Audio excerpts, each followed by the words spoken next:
오늘은 제목을 나라사랑, 느헤미야의 기도 이렇게 정해봤습니다. 우리 6월은 사실 호국 보훈의 달이고 나라에 대한 의미를 사실 어느 때보다 좀 깊게 느끼는 달이기도 하지요. 먼저 오늘 느헤미야에 대해서 먼저 좀 말씀을 드리는데요. 느헤미야는 기원전 445년 이때 이제 활동했던 사람인데요. 이때 이스라엘의 상황이 어땠느냐 하면 이스라엘은 포로로 잡혀가서 이 바벨론 지역에서 포로 생활을 하고 있었습니다. 그 말 그대로 정말 어려운 시절에 이스라엘이 고난과 환난을 당하던 시절이었어요. 그런데 이 느헤미야는 바로 그곳에서 왕이었던 아닥사스다 왕을 아주 지근거리에서 술 맡은 사람으로 섬기고 있었습니다. 그러니까 왕의 음식, 왕이 마시는 술 이런 걸 이제 관리하는 고위 관료였던 거죠. 오늘날로 치면 무슨 비서실장 정도에 해당되는 고위직이었습니다. 왕하고 막 대화도 하고 왕을 만날 수도 있었던 그런 자리였습니다. 그럼에도 불구하고 이 느헤미야에는 항상 관심이 있었는데 내 나라, 내 민족에 대한 관심이 있었습니다. 그런 느헤미야에게 하나니라고 하는 그의 형제가 와서 무슨 소식을 전해주느냐 하면 크게 이제 두 가지인데요. 하나는 남아있는 사람들이 얼마나 환난과 능욕을 당하는지에 대해서 말합니다.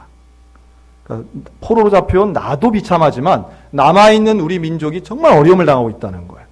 또 하나 두 번째는 그토록 거룩한 성지인 예루살렘에 성전이 불타고 성벽이 무너졌다라고 하는 이야기를 듣습니다. 여러분 이 말을 듣고 느헤미야는 눈물로 기도합니다. 나라와 민족을 위해서 애통해하며 금식하며 수일 동안 기도합니다. 너무 슬픈 거죠. 사실 개인적으로 본다면 느헤미야는 지금 포로로 잡혀오긴 했지만 여기에서의 삶은 왕궁에서 나름 부유하고 만족한 편안한 삶을 살고 있습니다. 그러니까 나는 괜찮아. 그러나 나라와 민족을 생각하며 그는 현실에 대해 하나님 앞에 눈물로 기도했던 사람이라는 거예요. 오늘 우리 마음 가운데 이런 느헤미야의 눈물이 회복되었으면 좋겠습니다. 대한민국에 많은 어려움이 있다고 하면서도 정작 나에게 막상 피해가 안 오면 그냥 그건 다른 사람 이야기, 남의 이야기, 그냥 나는 괜찮고 내 자식만 괜찮으면 괜찮다. 이런 생각은 느헤미야의 입장과는 전혀 다른 거예요. 그래서 느헤미야가 기도하고 실천하는데 오늘 느헤미야를 통한 나라의 사랑을 이렇게 정리할 수 있습니다. 첫째는 느헤미야는 나라를 위해서 기도한 사람이고요. 또 하나는 예루살렘을 실제로 재건하는 데 실천한 사람이었습니다. 그러니까 기도와 행동의 균형이 이 느헤미야에게는 있었다라고 하는 거예요.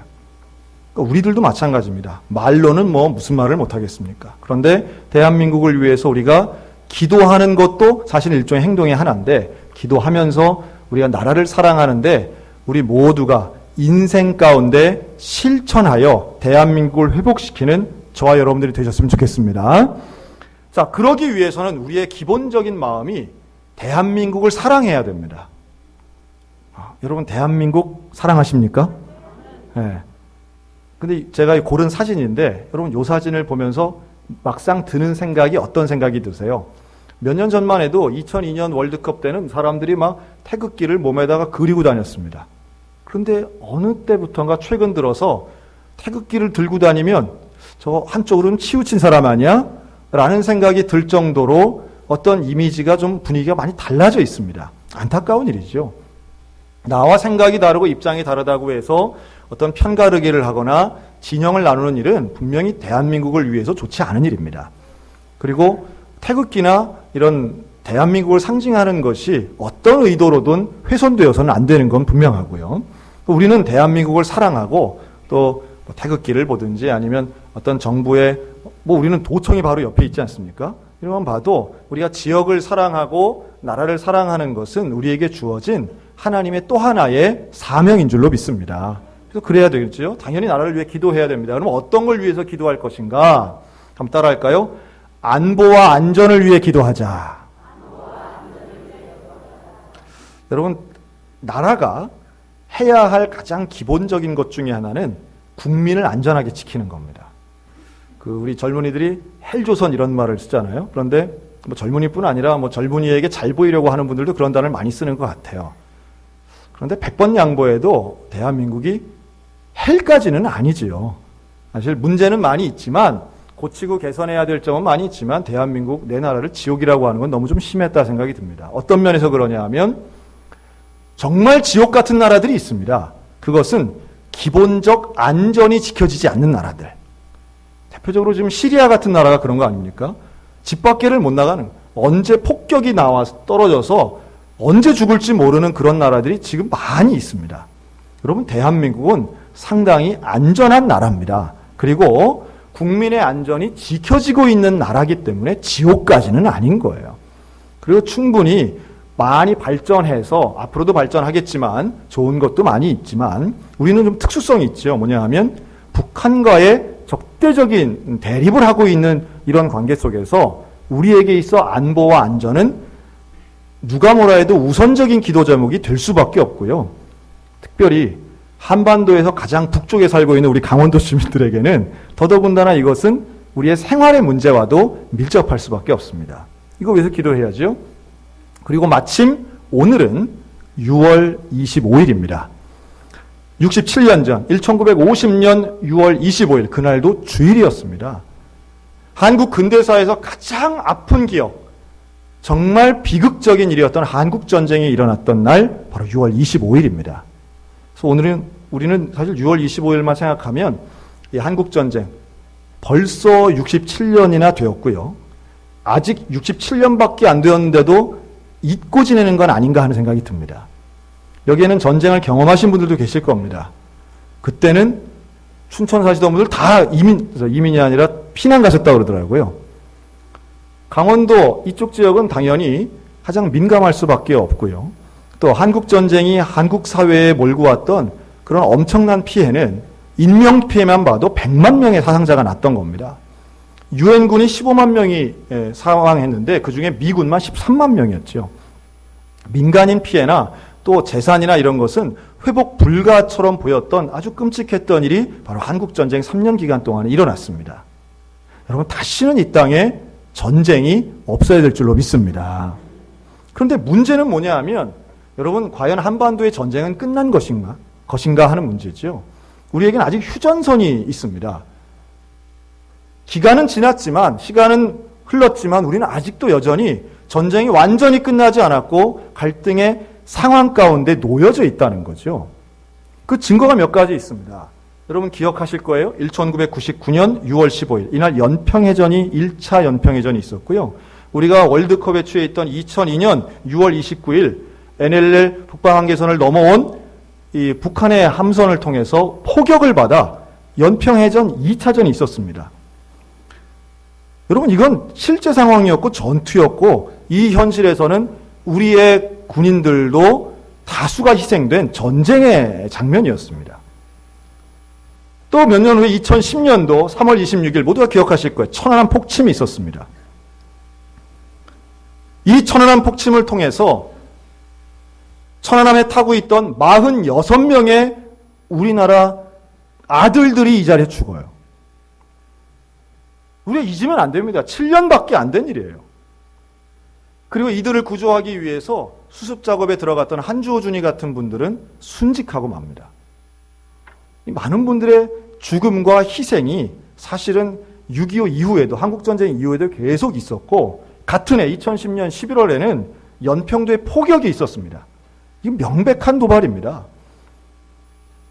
함포 사격, 어뢰 공격, 그리고 대포 공격까지 있었던 것은 지금 우리가 평화로운 가운데 살고는 있지만 그 평화가 얼마나 불안한 것인가를 보여주는, 우리 입장에선 국지적 도발일진 모르겠지만 외신이나 다른 나라 사람들이 볼 때는 저긴 여전히 내전 아니야? 전쟁 중 아니야? 이렇게 보는 불안 요소가 언제나 있다라고 하는 거예요.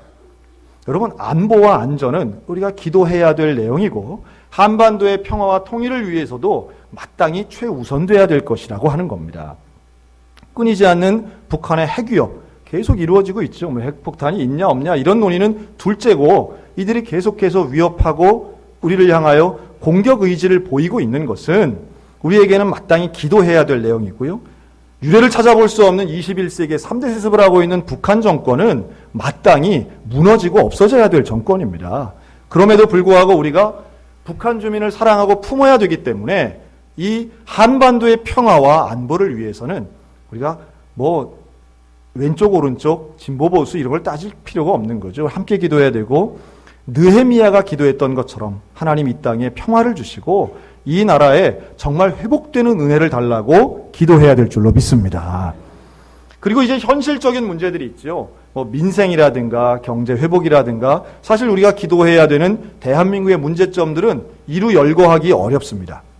근데 그 중에 몇 가지만 좀 보자면 여러분 제가 사진을 하나 좀 소개해 드릴까요? 이 사진은 1966년 사진과 2017년 사진인데요. 여기가 어디냐 하면 충청남도 보은에 있는 삼산초등학교 운동장 사진입니다. 가보신 분 아마 없을 거예요. 보은에서 제일 큰 학교. 108년 된 역사를 자랑하는 초등학교입니다. 50년 전인 1966년도에 이 학교의 전교생이 3,000명이었고요. 그 사진이 있는 거예요. 뭐 제가 볼 때는 춘천중앙초등학교, 근화초등학교도 별 다르지 않을 거라고 생각이 들어요. 그런데 이 3,000명 학생인데 지금은 몇 명이냐? 전교생 180명. 운동장 모이면 저런 거예요. 아마 여기 계신 분들도 다 비슷할 거라고 생각이 듭니다. 몇몇 신도시를 제외하고는 50년 전, 40년 전과 비교하면 전교생 숫자는 턱없이 적습니다. 물론 이것은 서울로 몰려든 70년대의 영향도 있겠지만 무엇보다도 인구 분포가 지금 턱없이 줄어드는 거죠. 이때만 해도 베이비붐 세대 여러분들이 태어날 때만 해도 80만, 90만 한 해에 시험 볼 때 100만 명씩 똑같은 학년들이 그렇게 있던 시절이 있었는데 지금은 이제 처음으로 신생아 출산이 40만 명 아래로 올해부터 떨어집니다. 한 해. 그럼 어떻게 되나요? 인구 절벽, 고령화, 이건 뭐 당연한 수순인 거죠. 인구가 줄어드는 2030년부터 우리나라 인구가 줄어든다. 또 2300년이 가면 제가 볼 때는 좀 뭐 황당해 보이기도 하지만 한반도에 몇 명 살지 이건 장담할 수 없다. 뭐 이런 통계들은 사실 어떤 면에서 우리를 좀 겁을 주기도 하지만 인구가 이렇게 줄어드는 이유가 더 중요하다고 생각합니다. 왜냐하면 전 세계적으로 인구가 주는 게 아니기 때문이죠. 다른 나라들은 인구들이 되게 늘어나는데 지금 우리나라만 출산이 적은 데는 분명히 우리나라에 문제가 있다고 생각이 들어요. 그게 뭐겠습니까? 아이를 낳을 수 없다라고 생각하는 그런 젊은 세대들의 낙심감, 뭐 청년 실업이라고도 볼 수 있고 노인 빈곤이라도 볼 수 있고 계층 간의 사다리가 끊어졌다고도 말하고 그게 흑수저 논란이기도 하겠지만 근본적으로는 미래에 대한 소망과 기대감이 없는 우리 대한민국의 안타까운 현실이 아닌가 하는 거예요. 거기다 자연재해까지 문제가 있죠. 지금 최악의 가뭄이 4년 연속 일어나고 있습니다. 그 많은 전문가들은 앞으로는 더 이런 가뭄이 이어질 거라고 얘기하더라고요. 뭐 제가 무슨 전문가라서 이런 얘기하는 게 아니라 우리 지역에 일어나고 있는 일이고 지역 뉴스는 G1을 보면 네, 보면은 다 나오는 거죠. 거기 보면 이렇게도 브리핑을 하더라고요. 앞으로 강원도의 가뭄은 더 극심해질 것인데 가장 최악의 가뭄이 강릉 쪽에 일어난다. 뭐 아마도 여러 통계에 근거한 이야기들이겠지요. 그러나 이것은 엘니뇨나 또 지구온난화 현상에 따른 앞으로 정말 우리가 막아야 되는 일인데 계속해서 나쁘게 흘러가고 있다라고 하는 거죠. 또 조류독감이 지금은 계절을 가리지 않고 1년 내내 뭐 습관처럼 찾아와서 우리 닭갈비 골목을 우울하게 만드는 문제들 아니겠습니까? 여러분 이건 근본적인 것들이 사실은 인간의 낭비와 인간의 욕심과 인간의 이기심 그리고 우리가 잘못하는 죄악이 그 근본에 있다는 것을 우리 기독교인만이라도 알아야 될 줄로 믿습니다. 이 문제에 대해 느헤미야가 어떻게 기도했느냐 하면 하나님 우리를 용서해달라고 기도합니다. 문제를 하나씩 놓고 보면 정치인이 잘못한 것 같고 무슨 경제 재벌이 잘못한 것 같고 뭔가 교육 위반자가 잘못한 것 같아 보이지만 그 근본에는 인간의 죄와 욕심이 있다는 것을 부정할 수 없다는 말씀이에요. 뿐만 아니라 우리가 그래서 기도해야 되는 중요한 주제 중에 하나는 대한민국이 거룩한 나라가 되게 해달라고 기도해야 될 줄로 믿습니다. 참 중요한 부분이에요. 우리는 경제 회복, 경제가 발전하면 선진국이라고 생각하는 그 착각이 너무너무 많은데요. 실제로는 경제 규모보다 더 중요한 것은 국민적 수준이고 우리의 거룩함이 회복되는 일이라고 하는 겁니다. 느헤미야가 바로 그런 기도를 하는 거예요. 우리가 잘못했습니다. 우리가 죄를 지었습니다. 우리의 조상들이 모세의 율법과 계명과 규례를 지키지 않았습니다. 이 회개의 기도가 느헤미야의 기도의 중심에 있었던 겁니다.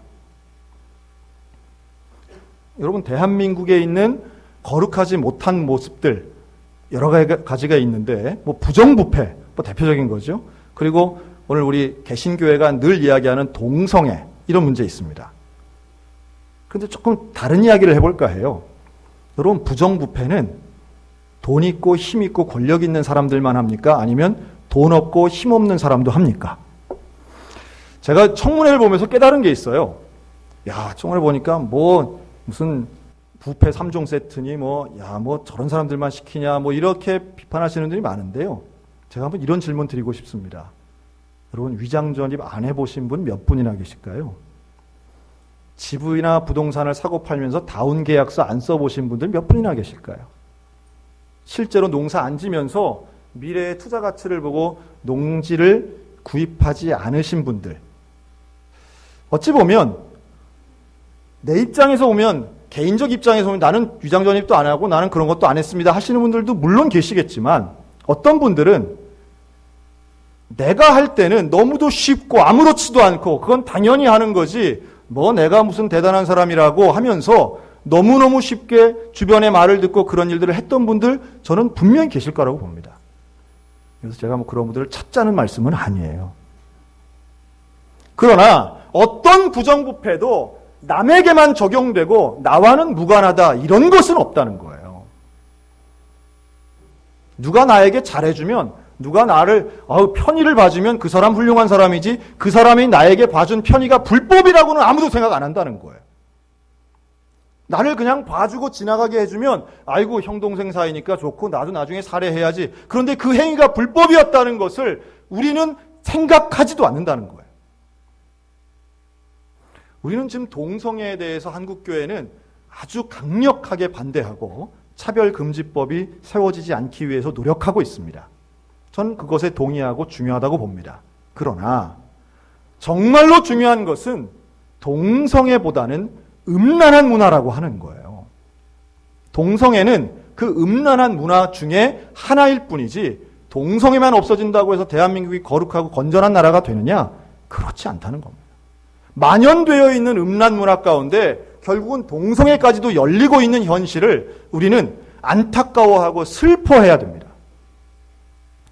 제가 얼마 전에 한 청년분하고 이야기를 하는데 30대 후반의 이 형제가 그런 얘기를 하는 거예요. 자기가 100대 1 가까운 경쟁을 뚫고 우리나라에서 정말 유명한 금융기관에 취업을 한 겁니다. 이름만 되면 다 알만한 곳이에요. 근데 거길 들어간 지 2년 만에 사표 쓰고 나온 거예요. 왜 사표를 썼느냐? 제정신이냐? 그거 왜 사표 썼느냐? 했더니 너무 힘들어서 나왔다는 거야. 그래서 역시 요즘 젊은이들이 끈기가 없네. 전 속으로 그렇게 생각했습니다. 뭐가 그렇게 힘들더냐 했더니요. 월말이면 뭐가 정산일 끝내고 뭔가 마무리를 한 후에 이 직원들이 단체로 어딜 갔냐 하면 음란한 죄를 짓기 위해서 호텔 하나를 통으로 전세내고 그 안에서 방마다 들어가서 죄를 졌다는 거예요. 믿어지지가 않더라고요. 믿어지지가 않더라고요. 금융기관이 그 정도 같으면 여러분 다른 기관은 어떻겠는가? 도저히 참을 수 없어서, 도저히 그곳에서 견딜 수 없어서 어렵게 나는 이거 못합니다. 나는 이럴 수 없습니다. 라고 상담했더니 그 바로 위에 선배가 하는 얘기가 이거예요. 야, 나도 교회 다녀. 부장님도 집사야. 왜 너만 그래? 저는 너무 슬펐어요. 소위 말해 우리나라에 공부 제일 잘하고 우리나라 제일 출세했다고 생각하는 직장에서 이루어지고 있는 일들이 그런 음란한 일이라면 여러분 그건 출세가 아닙니다. 성공이 아니에요. 이렇게 해도 되고 나는 돈이 있고 나는 자리가 있으니까 난 이렇게 해도 된다고 생각하는 그 시점부터 그 나라는 이미 망해가는 겁니다. 제가 교회 안에 있다 보니까 그런 문화가 어느 정도인지 사실은 체감하지 못해요. 그런데요, 여러분들이 살고 있는 현장에서는 지금 음란함의 문화는 이미 도를 넘어선 지가 한참 되었습니다. 아무렇지도 않게 배우자를 두고도 이미 간통죄가 사라진 것이 우리에게 무슨 자유나 준 것인 양 아주 당연하고 당당하게 성적인 부정한 죄를 짓는 것, 죄라고도 생각하지 않고 그것은 선택이고 자유라고 생각하는 바로 그 부분에 우리나라의 기도 제목이 있다고 저는 믿습니다. 이 음란함의 문제는 결국 모든 죄를 덮어버려요. 음란죄는 교회 안에도 들어와 있고 사회 곳곳에 있으며 가정 가운데도 파괴하는 주범이 됩니다. 여러분 정결하시기를 바랍니다. 여러분 배우자에게 충성하고 헌신하시기 바랍니다. 가정을 지키는 이 거룩한 일들은 무슨 초월적인 일이 아니라 사실은 나에게 주어진 가장 중요한 사명인 거예요. 제가 그 이야기를 듣고 집에 가서 마음이 무거웠는데 제가 교회 맨날 와서 이제 보다가 우리 게시판에 붙어 있는 그 지난 5월 달에 했던 가족 세족식 그 사진을 보면서 새롭게 기도가 나오더라고요. 하나님, 우리 소양교회 가정들 속에는 음란함이 사라지게 해달라고. 여러분 대한민국이 언제 이렇게 무슨 성에 대해서 동성애에 대해서 아주 그게 수준이나 있는 양 그거 반대하면 상당히 수준이 낮고 뭔가 보수적이고 뭔가 시대에 뒤떨어진 것인 양 생각하는 문화가 어떻게 생겼는가. 음란함이 그만큼 보편화되어 있다는 증거 아니겠어요? 건전하게 살자 거룩하게 살자 하면 그 이상한 외계인 취급받는 이 문화, 여러분 이런 사회적인 문화가 바뀔 수 있도록 저와 여러분의 기도의 사명이 있는 줄로 믿습니다.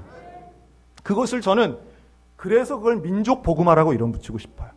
우리 대한민국 사람이 다 교회에 오는 것만이 민족 복음화가 아니라 실제로 삶의 자리에서 한 장면 한 장면 직장이나 사회나 문화나 교육이나 예술이나 어떤 분야든지 하나님의 가치, 성경적 가치가 인정받는 나라가 되는 것이 민족 복음화다. 저는 그렇게 믿습니다.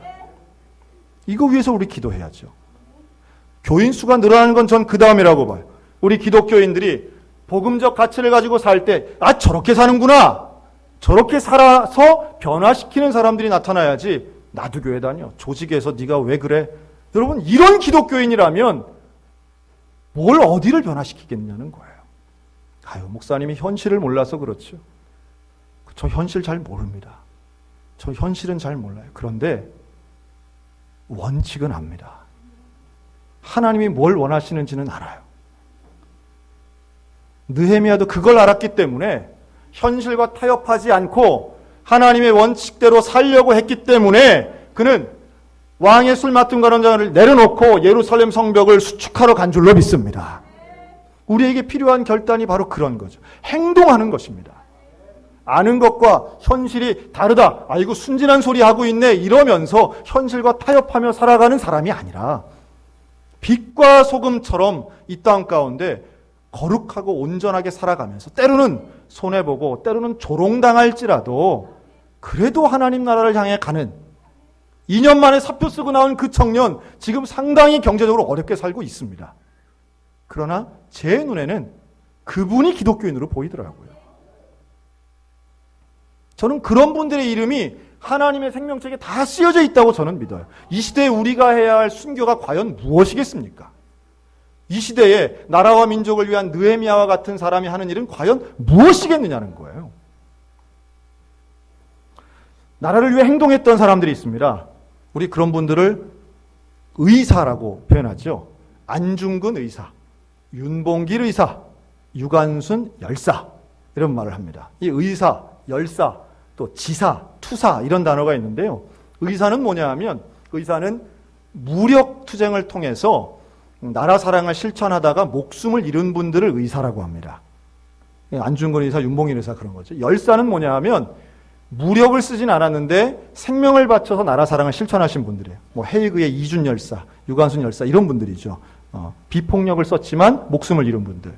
그 지사는 뜻을 가지고 나라 사랑을 실천하신 분들. 그리고 전부 다 통칭해서 맹렬한 기세를 가지고 나라 사랑에 투신하신 분들을 투사라고 합니다. 그런데 이분들이 사실은 나라 사랑을 위해 실천할 때에 희생한 게 한두 개가 아니에요. 우리 이분들 훌륭하다고 하지만 이분들이 자기의 목숨도 바쳤죠.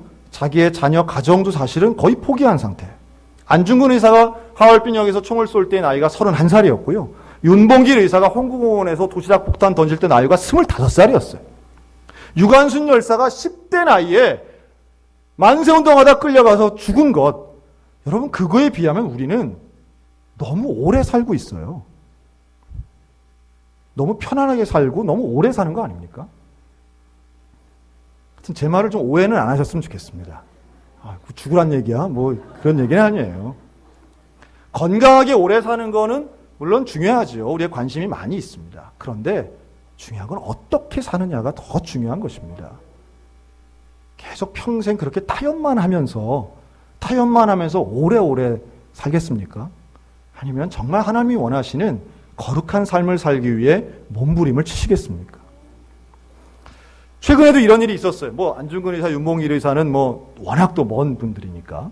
여러분, 2015년 8월에 우리 DMZ 부근에서 어떤 일이 있었냐 하면 지뢰가 하나 터졌는데요. 이 지뢰는 목함지뢰, 나무 안에 들었다 해서 목함지뢰라고 그러고, 이 사람을 죽이는 게 아니라 전투력을 상실하게 하는, 그래서 무릎 아래를 상실하게 한다 해서 발목지뢰라는 별명이 있는 지뢰입니다. 근데 이 지뢰가 터져서 우리 장병들이 다친 거예요. 다리를 이제 자르게 됐는데. 근데 이 장면이 CCTV에도 찍혔습니다. 그래서 군대는 당연히 비상체제에 들어갔습니다.